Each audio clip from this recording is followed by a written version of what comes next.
Hi everyone, welcome back to Gillian's Art Flow. Thank you for joining me. Thank you to my new subscribers, thank you and welcome. Thank you to all the people who have viewed my latest 2 videos. There's a lot of you, and thank you to the people who gave me a thumbs up. They are such validations of my artwork, and really from the bottom of my heart, I thank you so much. So, I am excited to do the painting, but I'm also excited for the introduction. Guys, I've been practicing this introduction for about a week now. Sorry, I'm sitting sort of in a weird, I'll stop fidgeting. Right, so what am I up to? I watch an awful lot of YouTube decor, decoration channels, restoration, house restoration, build your own house, DIYs. I love it. There's so many people out there that are so clever. And I was watching a decor channel, and I thought, hang on, I wonder if I could do a painting that would fit my style of painting, but one that would fit within a room that's got decor in a certain style. So then it was which style.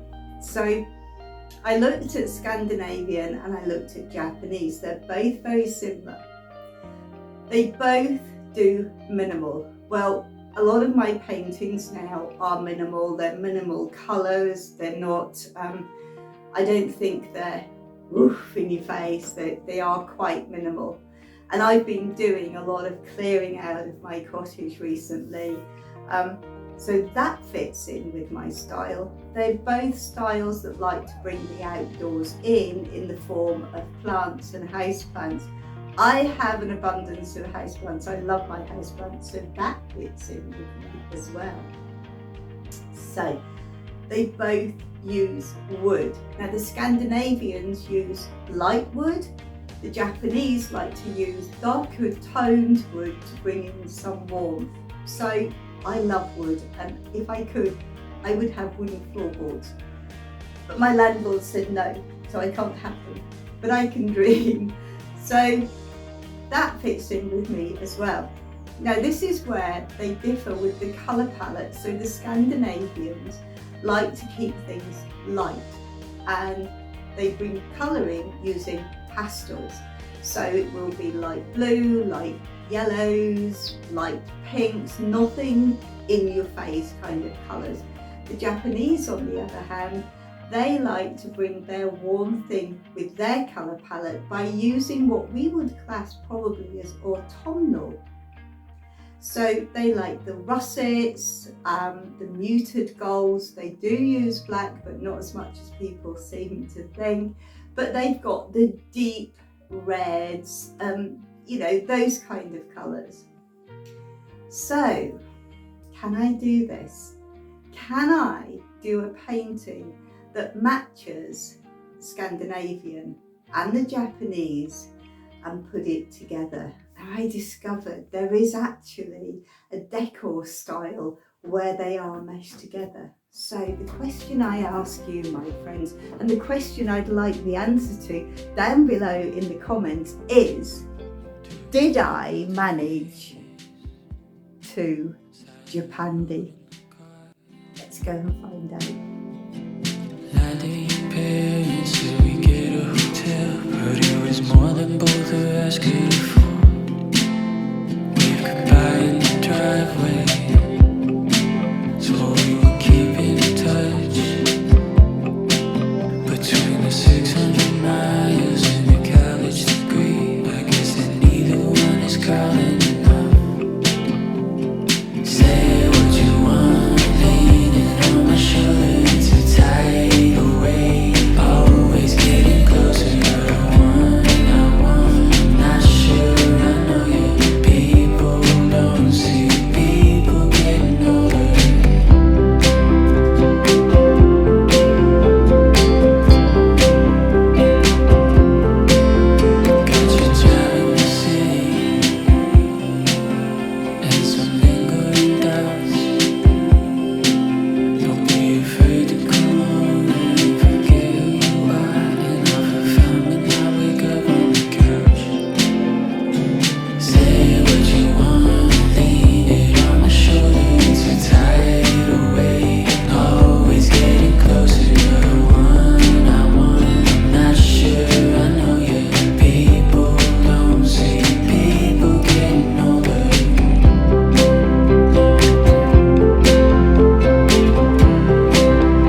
too.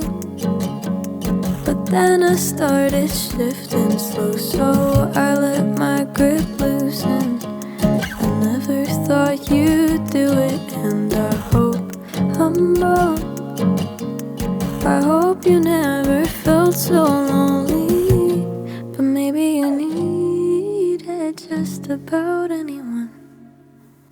Oh, Grace, and where did This you has got go? to be one of the hardest paintings I've done to date. When you're doing minimal, every drop of paint is seen and noted. I learnt doing this painting to find my wabi-sabi. That is a way of life that teaches you to embrace the imperfections. I make no apologies for tweaking this slightly off camera. Just sometimes I see where it needs a little bit more and I don't set up the camera, I just go for it.